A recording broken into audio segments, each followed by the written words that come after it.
کرے جو امام فرماتے ہیں میں ضمانت دیتا ہوں وہ کام حل ہوا۔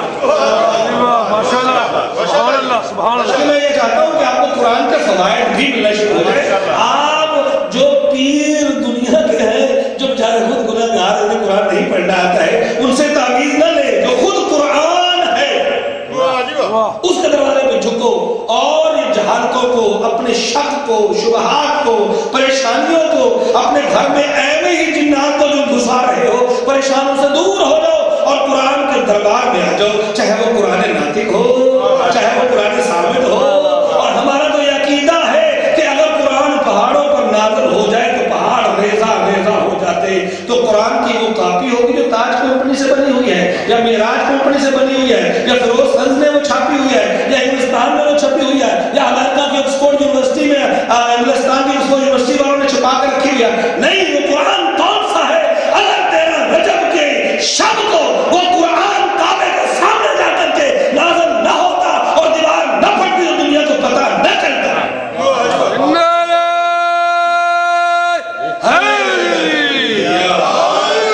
تو حضرات گرامی خدا کا فرما رہا ہے کہ وَتَوَاصَوْا بِالْحَقِّ وَتَوَاصَوْا بِالصَّبْرِ۔ کل جہاں ہماری گفتگو ختم ہوئی تھی وہ یہاں ہوئی تھی کہ جسم اللہ نے دیا اور روح دی۔ جسم کے لیے اللہ نے ارشاد فرمایا وَعَمَلُ الصَّالِحَاتِ کہ نیک عمل کر، اور روح کے لیے کہا آمنو کہ یہ روح جو ہے اس کے لیے ایمان ہونا چاہیے۔ وَتَوَاصَوْا بِالْحَقِّ وَتَوَاصَوْا بِالصَّبْرِ کہ وہ صبر کی تلقین کریں، ان کی رشتہ داریاں ہوں تو حق کے ساتھ۔ اور پھر علامہ حسین مرجاڑا صاحب نے اپنی کتاب انوار النجف کی جلد نمبر تفسیر قرآن جلد نمبر 14 میں لکھا کہ یہ سورہ جو ہے یہ صرف اور صرف پوری کائنات میں اگر مکمل کسی خاندان پر دلالت کرتا ہے تو وہ کربلا والے جو صاحبان ایمان بھی ہیں، صاحبان ایمان ہیں اور عمل صالح کر رہے ہیں اور حق کے ساتھ رشتہ داری، خون کے ساتھ نہیں۔ نہ سببی رشتہ داری کام آئے گی نہ خونی رشتہ داری کام آئے گی، اور وہ حق کی رشتہ داری ہے۔ اور صبر پر بھی کربلا والے گامزن ہیں۔ اور پہلی شرط کہ صاحبان ایمان جو ہے وہ ہوں گے اقلیت میں، اور جو کربلا والے تھے ادھر 72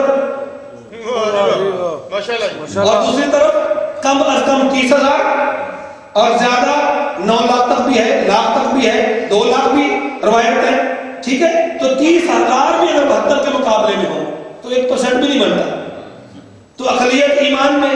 اور اب یہاں پر گزارش ہے کہ جب ہم دنیا میں آئے تو ہم نے کیا لے کے آئے؟ جسم لے کے آئے، ایک روح لے کے آئے، اور تیسری شے ہم کیا لے کے آئے؟ رشتہ داریاں لے کے آئے۔ 3 چیزیں لے کے آئے نا۔ چوتھی چیز اگر کسی کے ذہن میں ہو تو بتائے مجھے، میں نے تو بہت ڈھونڈا ہے، قرآن بھی دیکھا ہے، حدیثیں بھی دیکھی، مجھے نظر نہیں ہے۔ توجہ، یعنی کہ یہ تو پکی بات ہے کہ جسم لے کے آئے، روح لے کے آئے، اور کیا لے کے آئے؟ رشتہ داریاں لے کے آئے۔ ہاں، کسی کا بیٹا ہے، کسی کا بھتیجا ہے، کسی کا بھانجا ہے، کل میں نے واضح کر دیا، دہرانا نہیں چاہتا ہوں، تو بتائیے حضرات گرامی کہ چوتھی چیز کو لے کے آئے، اور اگر ہمیں پتہ نہیں چل رہا تو ہم اللہ سے پوچھتے ہیں پروردگار یہ بتائے ہم کچھ لے کے آئے کہ نہیں؟ کہا نہیں لے کے آئے، اس لیے کہ سورہ نحل قرآن مجید کا 16واں سورہ ہے اور اس کی آیت نمبر 69 میں اللہ ارشاد فرما رہا ہے واللہ اخرجکم من بطون امہاتکم لا تعلمون شیئا ان اللہ علیم قدیر کہ صاحبان ایمان واللہ اخرجکم اللہ نے تمہیں نکالا تمہاری ماؤں کے بطنوں سے کہ لا تعلمون شیئا تم جاہل تھے کچھ نہیں جانتے واللہ علیم قدیر وہ علم والا بھی ہے اور قدرت والا بھی ہے، یعنی صفت ہے قرآن کی، وہ علم والا بھی ہے قدرت والا بھی ہے۔ اب اگر اس میں میں بحث کرنا شروع کروں تو موضوع سے ہٹ جاؤں گا، ایک بات کر کے کہ مجھے علم ہو گیا فلاں مومن غلطی کر رہا دوسرے مومن کو وہ تنگ کر رہا ہے، تو کیا میں اس کو کچھ کر پاؤں گا؟ نہیں کر پاؤں گا۔ علم ہے مجھے آپ کو بہت سی باتوں کا علم ہوتا ہے، آپ کچھ نہیں کر پاتے جب تک قدرت نہ ہو۔ ہمیں اپنے بچے کا علم ہوتا ہے، بچہ کالج میں جاتا ہے لیکن راستے میں سلپ ہو جاتا ہے۔ تو جب ہماری قدرت ہو، دسترس ہو، شروع سے ہم اس کی تربیت اچھی کی ہوئی ہو، تو پھر ہم کہہ سکتے ہیں بیٹا یہ میں نے سنا ہے غلط ہے یا صحیح ہے۔ وہ بہانے کرے گا، زگ زیگ لگائے گا، لیکن آپ کہیں نہیں بیٹا میرا کوئی اور سوال نہیں، کالج جاتے ہو یا نہیں، ہاں یا نہ؟ توجہ رہتے گرامی، جان بوجھ کر کیسی باتیں کرتے ہو، ہمارے بچے ایسے کرتے ہیں۔ ہاں اگر کہیں نہ تو آپ کے پاس قدرت ہے، آپ اسے سرزنش کر سکتے ہو، سمجھا سکتے ہو۔ اگر قدرت ہی نہ ہو تو کریم رب کی یہ ذاتی صفت ہے، علم اور قدرت۔ اگر یہ ذاتی صفت نہ ہو کہ وہ عالم تو ہے لیکن قدرت نہیں رکھتا، ہو سکتا ہے ظالم کو جزا دے دے اور مظلوم کو سزا دے دے، نہیں وہ قادر ہے۔ اسی لیے اس آیت کے سامنے کہا ان واللہ اخرجکم، اللہ نے تمہیں نکالا من بطون امہاتکم، تمہاری ماؤں کے پیٹوں سے۔ کیسے؟ لا تعلمون شیئا، تم جاہل تھے، علم نہیں لے کر کے آئے، تمہارے پاس نہ علم تھا نہ قدرت تھی، تم نہیں آئے، ویسے آئے، جاہل آئے، جسم لائے، روح لائے، اور کیا لے کے آئے؟ رشتہ داری لے کے آئے، لیکن علم نہیں تھا، جاہل آئے۔ اور جب جائیں گے تو کیسے جائیں گے؟ اسی سورہ نحل کی آیت نمبر 77 میں پروردگار وحدہ لا شریک ارشاد فرما رہا ہے کہ دنیا والوں واللہ خلقکم، اللہ نے تمہیں خلق کیا، ثم یتوفاکم، پھر تمہیں وہ موت دے دے گا، ومنکم من یرتد الی ارذل العمر لکی لا یعلم، کہ دنیا والوں پھر تمہیں وہ پلٹا دیتا ہے، تم میں سے تم جو مرتا ہے اسے پلٹا دیتا ہے الی ارذل العمر، عمر کے ذلیل ترین حصہ کی طرف، یعنی بڑھاپے کی طرف۔ قرآن کہہ رہا ہے، اور اگر ہم نعوذ باللہ من ذالک کسی کو کہہ دیں ارشد رابی کا تو نہ ماننا، اور قرآن کہے تو چھوڑنا نہیں۔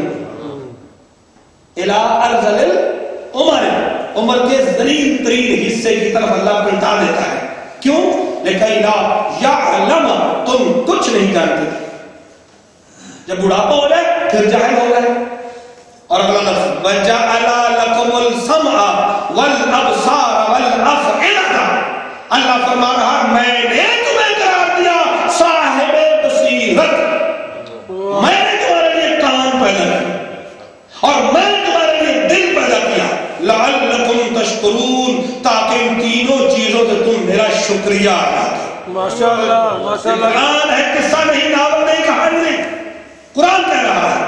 اور قرآن سے مانوس ہو جو قرآن سے پیار کرو، جس کا رزلٹ آنے والا ہے۔ حضرت گرامی اللہ کا فرماتا ہے تم آئے تو جاہل تھے، توجہ، جو جب تم جا رہے ہو تو جاہل تھے، توجہ، آئے تو بھی جاہل، جب جا رہے ہو تو بھی جاہل۔ اگلا جملہ پلٹ کے کہہ رہا ہوں، جب آئے تھے تو بھی نجس تھے، تمہیں غسل دینا پڑا، غسل ولادت، اور جب جا رہے ہو تو بھی نجس تھے، آئے تو جاہل اور نجس، جاؤ گے تو نجس، کوئی ہاتھ لگا دے تو بھی نجس، اور جب جا رہے ہو تو بھی جاہل جا رہے ہو۔ یہ ہے کائنات کے پورے جتنے بھی اس وقت دنیا میں 6 ارب کائنات میں لوگ ہیں، ان 6 اربوں میں پوری کائنات کی 6 ارب جو آبادی ہے اس میں سے 13% شیعہ حیدر کرار بستے ہیں۔ کیا کوئی شیعہ ہی یہ کہہ سکتا ہے میں آیا تو بھی پاک تھا، جاؤں گا تو بھی پاک جاؤں گا؟ نہیں کہہ سکتا، سنی نہیں کہہ سکتا، شیعہ نہیں کہہ سکتا، وہابی نہیں کہہ سکتا، ہندو نہیں کہہ سکتا، انگلستان میں رہنے والا نہیں کہہ سکتا، کوئی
ایمان روح ہے اور کائنات جسم ہے، اور یہ جسم روح کے صدقہ میں چل رہا ہے۔ تو مجھے یہ بتاؤ، کہتے ہیں کہ اب قرآن یہ کہہ رہا ہے جب بچپنا ہوتا ہے ہاتھ ہیں ہلتے نہیں، آنکھیں ہیں دیکھتی نہیں، پاؤں ہیں چل نہیں پاتے، دل دھڑکتا ہے سوچ نہیں سکتا، اور جب بوڑھے ہو جائیں تو پھر بھی آنکھیں ہیں۔ انتہائی بڑھاپے کی بات ہے، انتہائی بڑھاپا اور بچپنا ایک ہے، ٹھیک ہے۔ آپ حضرات گرامی گزارش کریں کہ جب بچپنا تھا تو بھی بالکل کچھ نہیں کر پاتے، اور بڑھاپا ہوا تو بھی کچھ نہیں کر پاتے، تو اب اللہ نے کیا کہا؟ اللہ منکم من یرتد، تمہیں پلٹا دیتا ہے۔ قرآن نے یہ نہیں کہا کہ تمہیں لے آتا ہے، یہ لے جاتا ہے، پلٹا دیتا ہے، تمہیں ریٹرن کر دیتا ہے۔ تو ریٹرن وہ چیز ہوگی نا جو پہلے ٹرن ہو چکی ہو۔ میں توجہ رہتا تھا، میرا مقصد یہ ہے کہ میں آپ کو سمجھا پاؤں، میں آپ تک یہ آیت کا مفہوم اور ترجمہ پہنچا سکوں۔ جلدی نہیں ہے، سکون سے پیار سے پھر سنیے، پھر آپ جو سمجھیے۔ آپ مجلس میں آئے ہو یا پلٹ کے آئے ہو، قرآن کہہ رہا ہے تمہیں واپس پلٹا دیتا ہے۔ اللہ بڑھاپے کے حصے میں واپس پلٹا دیتا ہے۔ توجہ، آپ آئے ہو یا پلٹ کے آئے ہو؟ آئے ہو نا، پلٹ کے گھر جاؤ گے۔ آپ اپنی جاب سے، کام سے، سٹی سینٹر سے، شاپنگ سے، چائے کافی پیتے ہوئے ٹرن ہوئے امام بارگاہ کی طرف۔ اب امام بارگاہ سے آپ ریٹرن ہو جاؤ گے گھر کی طرف، اور قرآن نے کہا من یرتد، پلٹا دیا جائے گا۔ مشرف صاحب آپ کو اللہ کر رہا ہوں کہ من یرتد، قرآن کہتے ہیں لفظ سنو سمجھو، اور یہ سمجھ میں نہیں آ سکتا جب تک ناقد قرآن کا سہارا نہ دیا۔ پلٹ کر جاؤ، کیسے جاؤ گے؟ من یرتد، اور قرآن کیا کہہ رہا ہے؟ بچپنا تھا، ہاتھ تھے نہیں دیکھ پاتے، اور قرآن نے کہا پلٹا دیا جائے گا۔ عمر پوری گزاری، اب پلٹایا جا رہا ہے۔ کدھر پلٹایا جا رہا ہے؟ کہ جیسا بچپنا تھا اسی کی طرف پلٹ جاؤ گے بڑھاپے میں۔